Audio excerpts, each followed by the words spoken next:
Ito po yung sa ground floor store. Sobrang gulo ng mga kagamitan.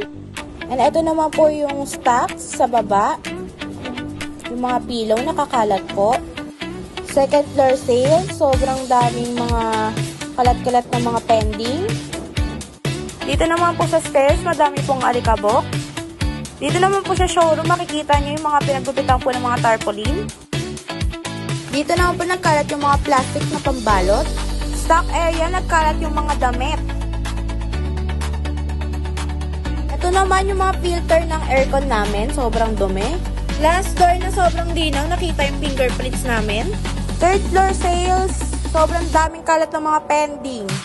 Stairs naman ng third floor, may mga alikabok at nagkalat ng mga threads. Dito naman sa CR ng fourth floor, maputik yung sahig ng CR. Dito naman sa Studio 2, nagkalat yung mga sample, yung mga damit, yung mga any items, yung mga plastics, mga other brands.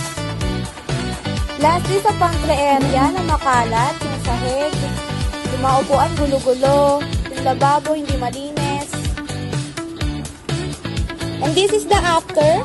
After na salansa na nila yung mga gamit. Then, dito naman sa stocks ng mga pillow na pagsama-sama nila sa isang lalagyan. Ito naman yung second floor sales.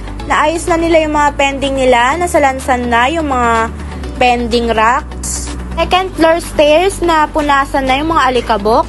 Yung mga pinaggupitan ng tarp, natapon na. Na-arrange na yung mga plastic ng mga pampillow.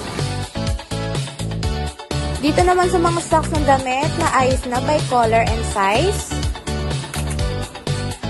And na-arrange na din po namin yung pwesto ng mga plugs po namin.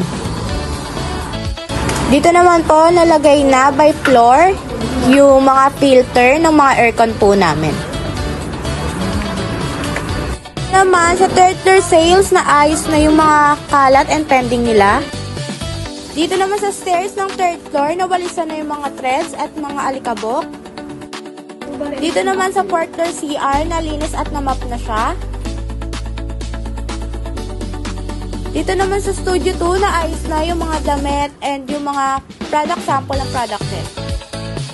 Then, eto na po yung final look ng pantry po natin. Na ayos na po yung mga sahig and yung mga upuan.